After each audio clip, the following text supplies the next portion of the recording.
बोली श्री बाके बिहारी लाल की जय। श्री कृष्ण बलदेव की जय। उमापति महादेव की जय। सदगुरु आशुतोष महाराज जी की जय। प्रिय भगवत प्रेमियों, हमेशा की तरह आज भी सत्संग विचारों को लेकर के हम आपके मध्य उपस्थित हैं। आप सभी का सत्संग विचारों में हार्दिक स्वागत है, अभिनंदन है।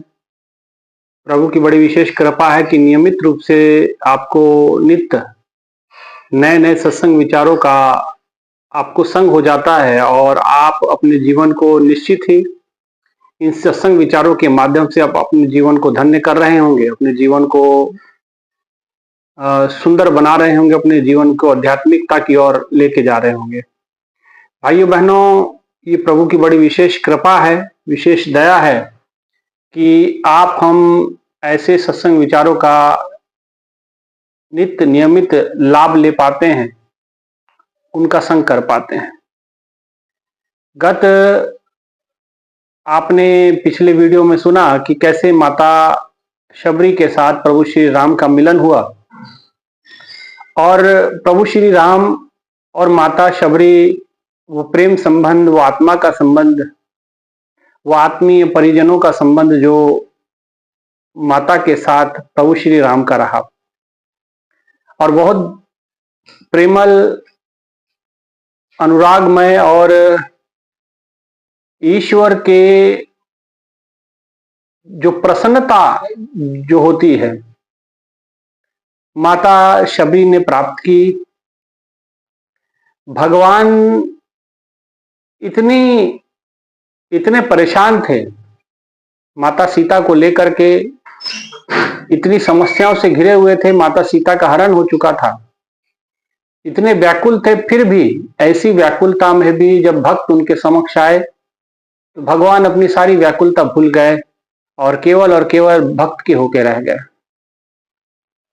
ये प्रभु का दिव्य खेल है, ये प्रभु की लीला है, ऐसे हमारे प्रभु हैं। भाइयों बहनों, ये प्रभु की बड़ी विशेष कृपा अनुकंपा है कि वो भक्तों के लिए अपना सर्वस्व अर्पित कर सकते हैं, सर्वस्व त्याग सकते हैं। माता शबरी ने प्रभु श्री राम के चरणों में प्रार्थना की, अरदास की और प्रार्थना ये की कि प्रभु, जब से गुरुदेव मतंग ऋषि जी देह त्याग करके अपने परम धाम को पधार गए हैं, तब से मैंने कोई सत्संग उपदेश हमें सुनने को नहीं मिला है, सत्संग विचार नहीं मिले हैं। हालांकि आसपास बहुत सारे सत्संग होते थे, आश्रम थे, आश्रमों की कोई कमी नहीं थी, लेकिन फिर भी ऐसा माता ने क्यों कहा कि जब से गुरुजी गए हैं तब से हमने सत्संग विचारों को नहीं सुना। तो प्रभु कृपा करें, दया करें, हमको सत्संग विचार प्रदान करें। और कहते हैं कि भगवान उस पर प्रसन्न होते हैं और कहते हैं कि भामिनी माता, उनको संबोधित किया कि माता, तेरा मेरा जो नाता है भक्ति का नाता, भक्ति का नाता है, आत्मा का परमात्मा वाला रिश्ता है और विश्व की सबसे सुंदर स्त्री है, क्योंकि तेरी चाहत बड़ी सुंदर है, तेरी मनोकामना बड़ी सुंदर है। तुमने ये इच्छा व्यक्त नहीं की संसार की कोई पद प्रतिष्ठा या मोक्ष ही नहीं मांगा, तुमने कहा कि भाई मुझे सत्संग सुनाओ, मुझे कुछ उपदेश दो। और भाइयों बहनों, आज उन उपदेशों पे एक एक करके हम चर्चा करेंगे और बड़े विस्तार से उस पर चर्चा होगी और उसमें से कुछ निकालने का प्रयास हम सब करेंगे जो हमारे आध्यात्मिक जीवन में लाभदायक हो, हमारे जीवन को उत्कर्ष उत्थान की ओर लेके जाता हो। तो सर्वप्रथम प्रभु श्री राम ने जो माता शबरी को उपदेश दिया, उसमें प्रथम आता है, इसको मानस के अंदर नवधा भक्ति भी कहा जाता है, जो भगवान ने उपदेश दिए। नवधा भक्ति का मतलब, अब इसको कर्म कहने वाले तो ये भी कहते हैं कि 9 प्रकार की भक्ति। नहीं भाइयों बहन, भक्ति एक ही है। एक भक्ति भगवान के जे प्राणी के नाही मन, एक ही भक्ति है। उस एक भक्ति के 9 सोपान उन्होंने बताए, 9 सीढ़ियां उन्होंने बताई हैं, 9 स्टेप है और वो एक एक स्टेप हमें कैसे पार करना है उसके ऊपर विस्तार से चर्चा आज हम करेंगे। परंतु ये अपने दिमाग से, मन से निकाल दें कि 9 प्रकार की भक्ति, 9 प्रकार की नहीं, वो एक ही प्रकार की भक्ति है। इसको नाम मानस में नवधा भक्ति का उपदेश कहा जाता है, जो माता शबरी को प्रभु श्री राम ने दिया। उसमें सर्वप्रथम जो बात प्रभु श्री राम ने माता सबरी से कही, वो कही प्रथम भक्ति संतन कर संगा। तो हम द्वितीय की तरफ नहीं बढ़ेंगे, दूसरी भक्ति की ओर नहीं बढ़ेंगे, प्रथम भक्ति संतन कर संगा। आज इसी पे विस्तार से चर्चा करेंगे। पहली बात जो उन्होंने कही कि प्रथम भक्ति संतन कर संगा, सर्वप्रथम उन्होंने कहा, क्या कहा कि संतों का संग करो। अब इस पे विस्तार से डिटेल में अपने विवेक से युक्त होकर के हम सबको विचार करना है कि भगवान स्वयं सामने हैं, लक्ष्मण जैसे वैरागी भक्त हैं, मां शबरी जैसे तपस्वी हैं, कोमल हृदय के भाव रखने वाली माता सामने हैं। फिर भी भगवान ने उपदेश दिया तो सर्वप्रथम उपदेश, पहला उपदेश नवदा भक्ति में प्रथम भक्ति संतन कर संगा कि पहला उपदेश, पहला जो उन्होंने कहा कि प्रभु की भक्ति करनी है लेकिन संतन कर संगा। अब संतन का संग क्यों? क्योंकि संत के बिना भक्ति फलीभूत नहीं होती, संत सतगुरु के बिना भक्ति मिलती नहीं। समर्थ गुरु रामदास महाराज जी हुए एक संत, छत्रपति शिवाजी के गुरु थे, और वो कहते हैं कि सतगुरु बिना मिलते भक्ति, कि सतगुरु के बिना भक्ति नहीं मिलती, सतगुरु बिना फलते भक्ति, सतगुरु के बिना भक्ति फलती भी नहीं है, सतगुरु बिना मिलते शांति, और सतगुरु के बिना शांति भी नहीं मिलती। सतगुरु करने वाला सांगतो सर्व जनतेला, कि आपको संत के पास, सतगुरु के पास जाना पड़ेगा। संत सतगुरु एक ही बात होती है, संत भी कह सकते हैं, उन्हें सतगुरु भी कह सकते हैं आप। तो प्रथम उन्होंने कहा कि आप संतों की शरण में जाओ, सतगुरु की शरण में जाओ। रामदास महाराज जी भी यही कहते हैं कि सारी दुनिया को उद्घोष करते हुए कहते हैं कि प्रथम जो भक्ति है, पहली बात कि सतगुरु के बिना आपकी भक्ति फल नहीं सकती, फूल नहीं सकती, फलीभूत नहीं हो सकती, और आपको शांति नहीं मिल सकती। स्वयं इसका प्रमाण माता शबरी है, जो मतंग ऋषि जी के आश्रम में रह करके उन्होंने उनके मार्गदर्शन में रह करके इस भक्ति को किया, और आज भगवान उनके दरवाजे पे, उनके घर में बैठे हैं, आंगन में बैठे हैं। इसलिए महापुरुषों ने कहा कि सतगुरु के बिना आपको कभी किसी प्रकार की उपलब्धि हो नहीं सकती अध्यात्म में। संसार में भी आपको कोई ज्ञान अर्जित करना है, कोई वस्तु या कोई काम आपको सीखना है, तब भी आपको किसी उस्ताद की आवश्यकता पड़ती है जो आपको कार्य सिखाए, काम सिखाए। और आध्यात्मिक जगत में तो मस्त है। महापुरुषों ने, गोस्वामी तुलसीदास जी ने रामचरितमानस में ये बात लिखी है। वो कहते हैं कि आप शंकर के समान क्यों ना हो जाओ। वो कहते हैं गुरु बिन भव निधि तरह ही ना कोई, जो बिरंच शंकर सम हुई। गुरु के बिना भव सागर से पार नहीं हुआ जा सकता। जो बिरंच शंकर सम हुए, बिरंच ब्रह्मा जी जैसे बन जाओ, ब्रह्मा जी जैसी शक्तियां हासिल कर लो कि आप पूरी सृष्टि का निर्माण कर दो, सारे जगत की उत्पत्ति कर दो। शंकर सम, शंकर के समान आप शक्तियां क्यों ना हासिल कर लो कि आप सारी सृष्टि का विनाश एक क्षण में कर दो। लेकिन कहते गुरु बिन भवनिधि तरह ही ना कोई, जो बिरंच शंकर सम हुई। बिना सतगुरु के आप भव सागर पार नहीं। ये गोस्वामी जी ने ही ये बात लिखी रामचरितमानस में, है ना। इसलिए भाइयों बहनों, सतगुरु की नितांत आवश्यकता है। सतगुरु के बिना आप भगवान की इस भक्ति के पथ पे एक पल भी आगे नहीं बढ़ सकते हैं। गुरु का मार्गदर्शन बड़ा जरूरी है। अक्सर ये विवाद सामने में आता है, या विवाद कह लें या आम जनमानस की ऐसे भाव हो चले कि संत की क्या आवश्यकता है, भक्ति भगवान की करनी है, हम है, भगवान है, तीसरे का कोई लेना देना नहीं। ठीक है, बुद्धि के स्तर पे आपकी बात कुछ समझ में हो सकती है कि भाई भक्त और भगवान के बीच में कोई तीसरा नहीं होता, ये बात सही है। लेकिन ये स्तर कुछ और है, जहां भक्त और भगवान है, लेकिन आध्यात्मिक पथ भक्त और भगवान के बीच की दूरी खत्म करने का रास्ता है। और एक समय ऐसा आता है कि भक्त भगवान में लीन हो जाता है। वो दोनों रहते एक ही हो जाता है, लेकिन उसकी जो शुरुआत है संतन कर संगा, प्रथम भक्ति संतन कर, संत की शरण में जाना पड़ेगा, सतगुरु की शरण में जाना पड़ेगा। राम कृष्ण ते को बड़े तीन भी तो गुरु की, तीन लोग के नायिका गुरु आगे अधीन। प्रभु श्री राम जो ये उपदेश दे रहे हैं प्रथम भक्ति संतन कर संगा माता सबरी को, वह स्वयं इस नारायण बन के इस धरती धरा पे राम रूप में आए हैं और स्वयं गुरु वशिष्ठ जी के शरणागत होते हैं, उनसे वो अध्यात्म ज्ञान को, उस भक्ति के पथ को प्राप्त करते हैं और विश्वामित्र जी के द्वारा वो सारे अस्त्र शस्त्र की विद्या भी हासिल करते हैं, तमाम दिव्यास्त्रों का प्राप्ति भी उन्होंने गुरु विश्वामित्र जी के द्वारा उन्होंने प्राप्त की।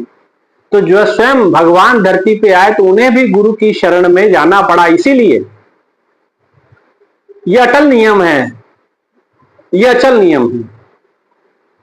भगवान सृष्टि के नियम तोड़ सकते हैं। जब धरती पे परमात्मा शरीर धारण करके आता है तो भक्तों की खातिर नियमों को तोड़ता है, लेकिन इस नियम को वो तोड़ नहीं पाए। गुरु की शरणागत उन्होंने उसकी अनिवार्यता को यहां साबित किया और उपदेश से भी माता सबरी को जो उपदेश दिया प्रथम भक्ति संतन कर संगा, इससे भी ये बात सिद्ध होती है कि भाई पहला जो है संत की शरण में जाना पड़ेगा, वो भी एक सतगुरु की शरण में गए, वशिष्ठ जी के, विश्वामित्र जी की शरणागत होते। और राम और कृष्ण से धरती पे ये तो युग पुरुष हुआ, इस धरती पे बड़ा कौन हुआ है? राम कृष्ण ते को बड़ो तीन भी तो गुरु की, इन लोगों ने भी गुरु की शरणागत को प्राप्त किया। तीन लोगों के नायिका गुरु आगे आधी, गुरु की संत की शरणागति को इन लोगों ने भी स्वीकार किया। ठीक है, राम जी मर्यादा पुरुषोत्तम थे तो मर्यादा को कैसे तोड़ सकते हैं, लेकिन स्वयं भगवान कृष्ण के रूप में जब आते हैं, भगवान कृष्ण किसी प्रकार की मर्यादा को धारण नहीं करते, न मानते हैं। जन्म लेते ही दिव्यादि दिव्य कार्य, दिव्यादि दिव्य लीला करने शुरू कर देते हैं। जन्म लेते हैं, जेल के ताले तोड़ देते हैं, जमुना जी को पार कर जसोदा जी के पास पहुंच जाते हैं और वहां 8 दिन में 7 दिन में पूतना का वध करते हैं और तमाम अकासुर बकासुर को मार देते हैं। तो भगवान ने बड़े दिव्य खेल किए और शुरू से ही दिव्यता को उन्होंने धारण कर रखा और दिव्य लीलाओं को किया और मर्यादा सारी तोड़ते गए। चोरी करते थे, माखन चोरी करना उनका कार्य, मटकी फोड़ दिया करते थे। तो जो मर्यादा को पालन करने वाले राम जी हैं, वो तो चलो समझ में आती है कि इस मर्यादा को कैसे तोड़ेंगे, वो तो मर्यादा पुरुषोत्तम है, उन्होंने तो मर्यादा के अनुकूल ही गुरु की शरणागति को प्राप्त किया। लेकिन कृष्ण जी भी मर्यादा न रखते हुए भी इस विधान को वो तोड़ नहीं पाए, वो भी गुरु की शरणागत होते हैं। गुरु दुर्वासा ऋषि जी के शरण में जाते हैं, गुरु संदीपनी मुनि जी के शरण में जाते हैं, वहां से आध्यात्मिक ज्ञान, सांसारिक विद्या, तमाम दिव्यास्त्रों की विद्या को प्राप्त करते हैं और दुर्वासा जी की सेवा करते हैं और उनकी आज्ञाओं को पूरा करते हैं, गुरु वचनों को पूर्ण करते हैं। संदीपनी मुनि जी की माता, संदीपनी मुनि जी की पत्नी ने जब गुरु दक्षिणा की बात आई तो संदीपनी मुनि जी की पत्नी ने कहा, गुरु माता ने कहा कि मेरे पुत्र को यमलोक से छुड़ा लाओ। और बलराम जी और कृष्ण जी यमलोक जाकर के उनके पुत्र को लेकर के आते हैं। ये गुरु दक्षिणा उन्होंने दिया। गुरु की मर्यादा को वो भी तोड़ नहीं पाए। इसलिए भाइयों बहनों, गुरु की शरण में अनिवार्य है, गुरु की शरणागति होना बड़ा जरूरी है। कृष्ण जी दुर्वासा ऋषि जी की सेवा करते हैं, उनकी आज्ञा पे को धारण करते हुए जलती हुई उबलती हुई खीर अपने शरीर पे डाल लेते हैं, उड़ेल लेते हैं और जहां जहां वो शरीर पे वो खीर लगी वो शरीर वज्र का बन गया। लेकिन शरीर का जो सबसे निचला हिस्सा है, पैर, पैर के जो नीचे के हिस्से तलवे हैं, वहां पे वो खीर नहीं पहुंचती है, वही हिस्सा कच्चा रह जाता है। और आप सब लोग जानते हैं कि भगवान कृष्ण के उसी पैर की तली पे तीर लगा, जिसके बाद उन्होंने अपना शरीर का त्याग किया, देह त्याग किया, गुरु की आज्ञा को धारण किया। इसलिए गुरु के बिना नहीं, गुरु की शरणागत होना पड़ेगा, संत की शरणागत होना पड़ेगा। कैसे? एक जगह और रामचरितमानस में आता है, प्रभु श्री राम समस्त अयोध्या वासियों को इकट्ठा करते हैं। जिस समय 14 साल का वनवास काट करके वापस वो आते हैं और कुछ समय के बाद उन्होंने समस्त अयोध्या वासियों को इकट्ठा किया और उन्होंने उपदेश दिए। तो वहां भी उन्होंने उपदेश दिया। सबसे पहला उपदेश यही दिया कि गुरु की शरणागत हो जाओ। जो उपदेश माता शबरी को दे रहे हैं कि प्रथम भक्ति संतन कर संगा, यही उपदेश उन्होंने प्रभु श्री राम ने अयोध्या वासियों को दिया कि अयोध्या वासी सुनो, गुरु की शरणागत हो जाओ, गुरु की शरण में जाओ। तो लोगों ने कहा कि गुरु की शरणागत क्यों जाए, किस लिए? बोले गुरु आपको भगवान से मिलाएगा। बोले हमारे भगवान तो आप हैं और आप हमारे सामने हैं, हमें फिर किसी तीसरे की क्या आवश्यकता है। प्रभु श्री राम ने कहा कि देखिए, भगवान से आपको सीधा कोई लाभ होने वाला नहीं। ठीक है, आप राम को भगवान मानते हैं, आप राम को अपना इष्ट मानते हैं, तो उन्होंने बड़ा सुंदर कहा। और गोस्वामी जी ने रामचरितमानस में लिखा, वो कहते राम सिंधु घन सज्जन धीरा, पहला उदाहरण दिया। परमात्मा से आपको डायरेक्ट कोई लाभ होने वाला नहीं। भगवान अगर सागर हैं, राम सिंधु, अगर राम सागर हैं, घन सज्जन धीरा, सज्जन यहां संत को कहा गया, और घन का मतलब होता बादल। अगर भगवान सागर हैं, भाइयों बहनों, आप सागर के समीप खड़े हैं और आपको बहुत सारी प्यास लगी है, और प्यास लगी है, आप पानी पीना चाहते हैं, पानी ग्रहण करना चाहते हैं, लेकिन आपकी मजबूरी है कि आप सागर का पानी नहीं पी सकते, क्योंकि सागर के पानी में अत्यंत खारा होता है, वो विषैला भी होता है कई जगह। वो पानी पीने योग्य नहीं होता। पानी तो बहुत है लेकिन पीने योग्य नहीं। लेकिन वही पानी आपको पीने योग्य कब मिलेगा? जब सूरज की रोशनी सागर के ऊपर पड़ती है, सागर का पानी वाष्प बन के, भाप बन के हवा में उड़ता है, बादलों का रूप लेता है और आपके हमारे घरों के आसपास बरसता है। वही पानी बादलों के माध्यम से जिस समय हमारे घरों के आसपास बरसा, नदी नालों में, कूपों में जमा हुआ, कुओं में इकट्ठा हुआ, और उस पानी को पी करके हम अपनी प्यास बुझाते हैं। पानी सागर का ही है, लेकिन किसके माध्यम से मिला? बादल। अगर भगवान सागर हैं तो संत वो बादल है। सागर का पानी सीधा नहीं पी सकते, लेकिन सागर का पानी पीने योग्य कैसे मिला? बादलों के माध्यम से। बादलों के माध्यम से आपकी प्यास बुझती है, बादलों के माध्यम से आपकी धरती शांत होती है, बादलों के माध्यम से आपकी धरती वसुंधरा जो है हरी भरी रहती है।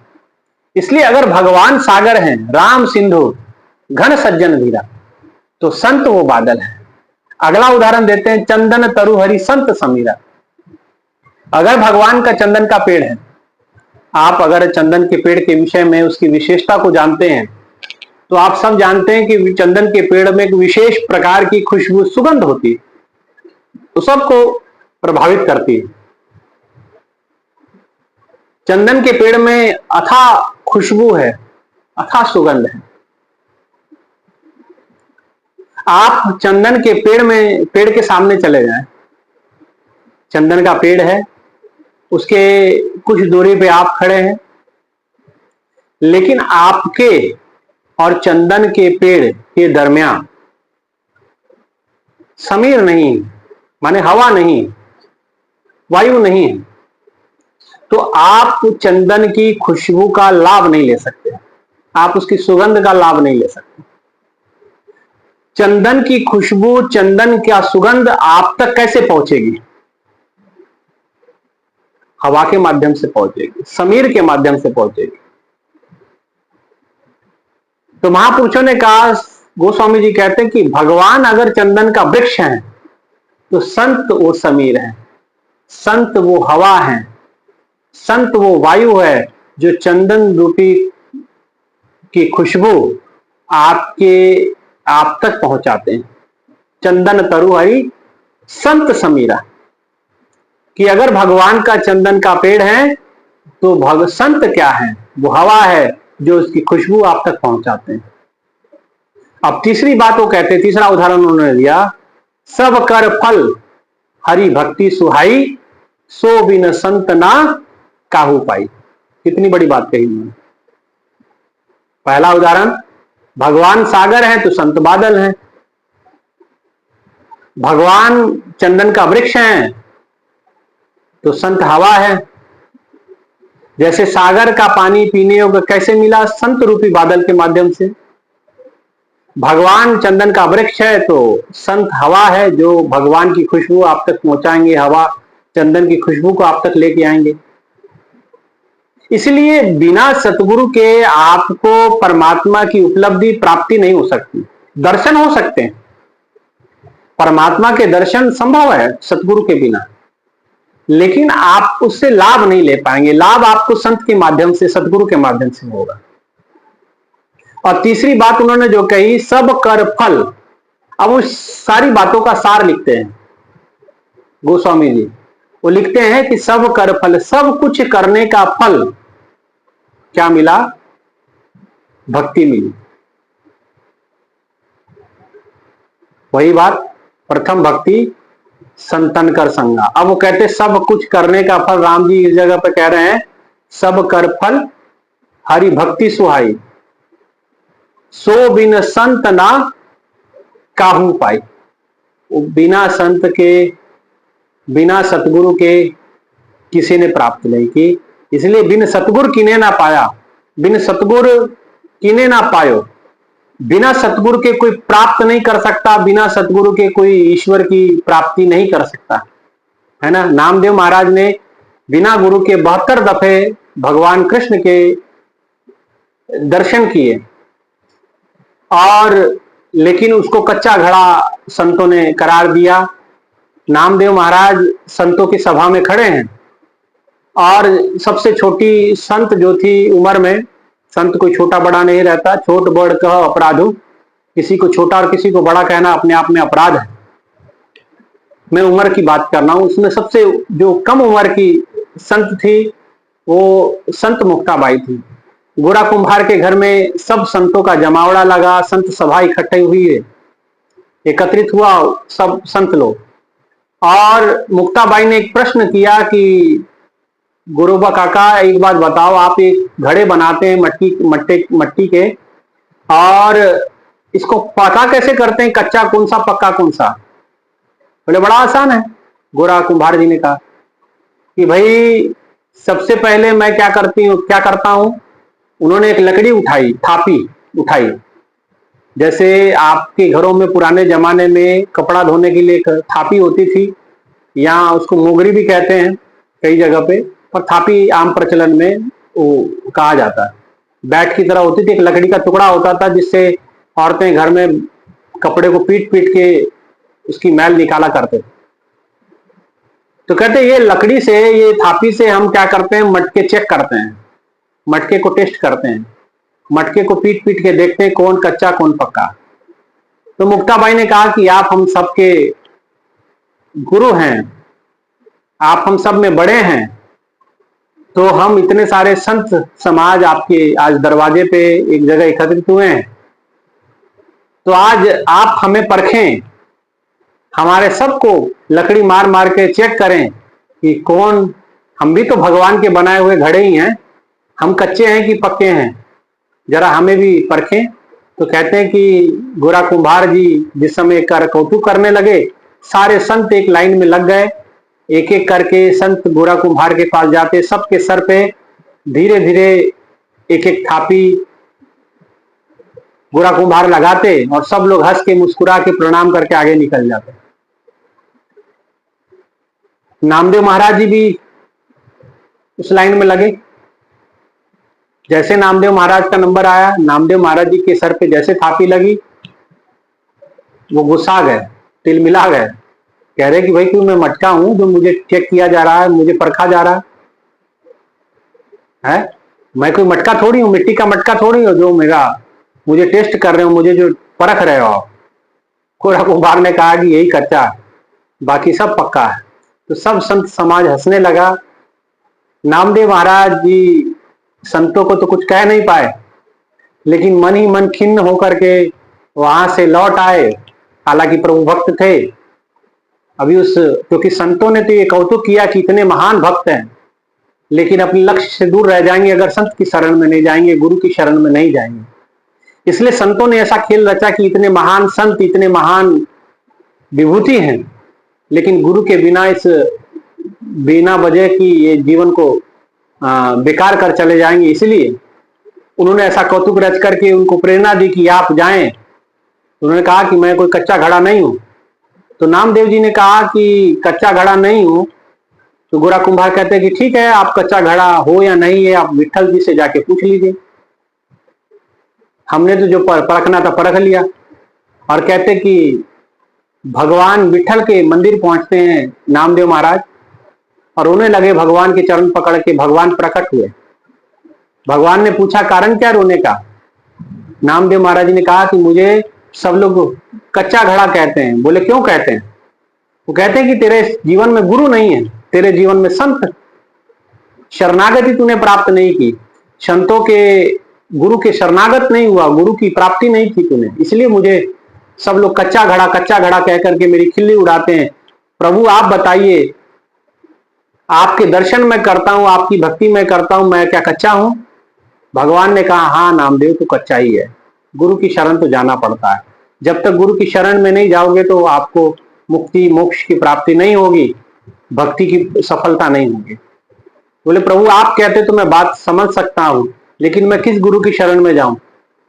भगवान ने विशोबा खेचर जी का पता दिया और उस पता पे वो नामदेव महाराज जी पहुंचते हैं और विशोबा खेचर जी की शरणागत होते हैं।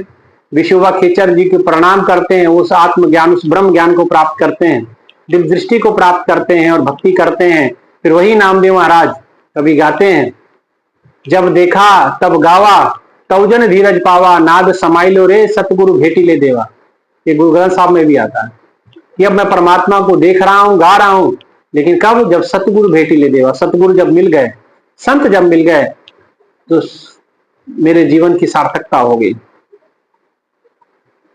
नामदेव महाराज एक जगह और कहते हैं, नामा मने खेचर पाही सतगुरु वाचुनी देवत नहीं, कि सतगुरु के बिना दैवत नहीं हो सकता है। दैवत का मतलब होता है कि ईश्वरत्व की प्राप्ति, प्रभु की प्राप्ति, कि गुरु के बिना आप ईश्वरत्व को प्राप्त नहीं कर सकते। आज वही बात प्रभु श्री राम ने माता सबरी को कही, प्रथम भक्ति संतन कर संगा। तो भाइयों बहनों, ये सबसे पहली बात कि संत के बिना, सतगुरु के बिना, संत कह लो, सतगुरु कह लो, गुरु कह लो, एक ही बात है। और उन्होंने कहा कि सबसे पहले अगर भक्ति करनी है तो संत की शरण में जाओ। तो ये आज का प्रथम सोपान है नवदा भक्ति का। नवदा भक्ति का पहला उपदेश जो माता सबरी को दिया गया वो यही था, प्रथम भक्ति संतन कर संगा। मैंने नामदेव महाराज जी का दृष्टांत आपके सामने रखा, मीरा वही तो दृष्टांत बड़े हैं, मीराबाई की उसमें बात आ सकती है, आप उसमें रामकृष्ण परमहंस जी को जोड़ सकते हैं, और तमाम आप महापुरुषों की जीवन के चरित्रों को आप देख सकते हैं कि गुरु के बिना आपको कल्याण नहीं मिलेगा। इसलिए राम जी ने कहा प्रथम भक्ति संतन कर संगा। अगर भक्ति करनी है तो सबसे पहले संतों का संग करो, गुरु की शरणागत हो जाओ, गुरु के मार्गदर्शन में आगे बढ़ो, पहले वो ब्रह्म ज्ञान की प्राप्ति करो, दिव्य दृष्टि प्राप्त करो और अपने जीवन की पहली सीढ़ी, भक्ति की पहली सीढ़ी पे चढ़ जाओ। और पहली सीढ़ी क्या? कि गुरु की शरणागत। राम जी को गुरु की शरण में जाना पड़ा, कृष्ण जी को गुरु की शरण में जाना पड़ा, है ना। इसलिए गुरु की शरण में जाइए और अपने जीवन को सफल बनाइए। इसलिए कहा प्रथम भक्ति संतन कर संगा। ठीक है, इसलिए ये पहला उपदेश है माता सबरी को जो भगवान श्री राम ने दिया। आने वाली वीडियो में इसका दूसरे उपदेश पे विस्तार से चर्चा करेंगे। ठीक है, इतना ही कहते हुए आज के विचारों को विराम। बोले श्री सदगुरु महाराज जी की जय, सच्चे दरबार की जय, उमापति महादेव की जय, सियाबल रामचंद्र महाराज की जय, गुरुदेव आशुतोष महाराज जी की जय। इस चैनल को जरूर सब्सक्राइब कर लें, वीडियो को देखें और पूरा देखें, तभी बातें समझ में आएगी, और शेयर जरूर करें इसको। ठीक है, आगे भी लोगों को सत्संग सुनाएं। इसी के साथ आज के सत्संग विचारों को विराम। कल आपके लिए दूसरी भक्ति जो उन्होंने कही उसके ऊपर विचार करें। धन्यवाद।